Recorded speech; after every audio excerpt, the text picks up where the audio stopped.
Welcome to news Adda. Congress party తెలంగాణలో అధికారంలోకి రావడంతో మంత్రులతోటి గాంధీ భవన్లో అట్టహాసంగా ఒకరోజు మంత్రి అనే కార్యక్రమంతో ఒక కార్యక్రమాన్ని చేపట్టింది. కానీ ఇప్పుడు బ్రేక్ పడింది. ఆ ముఖాముఖి కార్యక్రమం ఇప్పటి వరకైతే మళ్ళీ దాన్ని ఏ విధంగా కొనసాగించాలనేది కూడా ఇప్పటి వరకైతే దానికి సంబంధించిన ప్రకటన కూడా ఇప్పటి వరకు రాలేదు. అయితే కాంగ్రెస్ పార్టీ అట్టహాసంగా గాంధీ భవన్లో నిర్వహించే మంత్రులతో ముఖాముఖి కార్యక్రమానికి గత కొద్ది రోజులుగా బ్రేక్ వస్తున్నది. రాష్ట్రంలో కాంగ్రెస్ ప్రభుత్వం అధికారంలోకి వచ్చిన తర్వాత ప్రజాప్రతినిధులు నేరుగా ప్రజలను కలిసి వారి నుంచి వినతి పత్రాలను స్వీకరించి సమస్యలను అక్కడికక్కడే పరిష్కరించేందుకు మంత్రులతో ముఖాముఖి అనే కార్యక్రమం ఏర్పాటు చేశారు.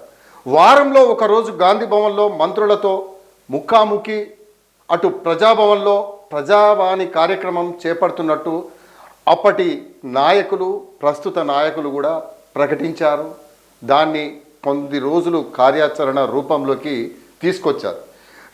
2024 అక్టోబర్లో కార్యక్రమాన్ని ప్రారంభించిన నేపథ్యంలో మంత్రులు సైతం పాల్గొన్నారు.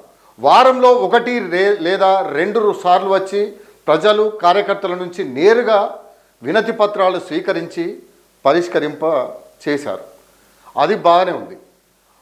లేకపోతే సంబంధిత అధికారులతో మాట్లాడి వారి సమస్యల పరిష్కారానికి సైతం చొరవ చూపే పరిస్థితి ఉండేది. భూ వివాదాలు, ఉద్యోగ అవకాశాలు, సీనియర్ సిటిజన్ల సమస్యలు, స్థానిక అంశాలపై పెద్ద సంఖ్యలో ఫిర్యాదులు వచ్చేవి. సమస్యలను మంత్రులు శ్రద్ధగా విని వాటి పరిష్కారానికి చొరవ చూపేవారు. ప్రజల నుంచి విశేష స్పందన రావడంతో కార్యక్రమం సైతం ఒక విధంగా చెప్పాలంటే సక్సెస్ అయిందని కూడా మనం చెప్పవచ్చు. ఏఐసిసి పెద్దలు, టీపీసీసీ నేతలను కూడా అభినందించిన సందర్భాలు కూడా ఉన్నాయి. ఎందుకంటే ఈ కార్యక్రమం వల్ల ప్రజల నుంచి మంచి స్పందన వస్తుందని ఏఐసిసి మాత్రం కొంత అభినందనలు కూడా టీపీసీసీకి అందజేశారు. హైదరాబాద్లోనే కాకుండా జిల్లాల్లోనూ కూడా కార్యక్రమాన్ని చేపట్టాలని కాంగ్రెస్ అధిష్టాన పెద్దలు రాష్ట్ర నేతలకు సూచించారు.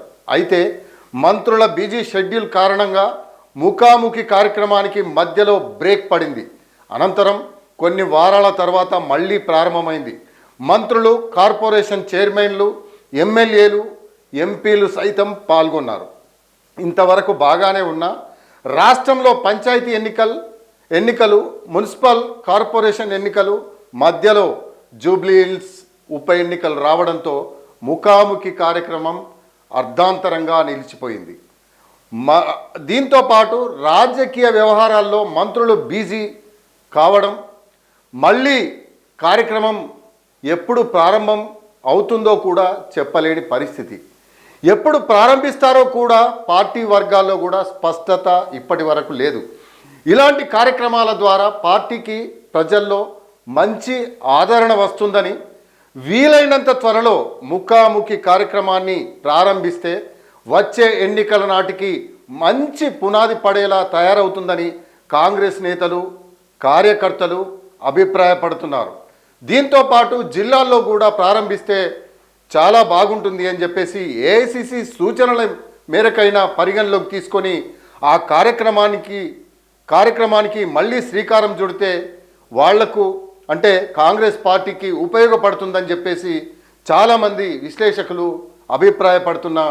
అభిప్రాయపడుతున్న సంగతి మనకు తెలిసింది. చూద్దాం మరి మళ్ళీ ప్రారంభిస్తారా లేదా అనేది చూడాల్సిన అంశం.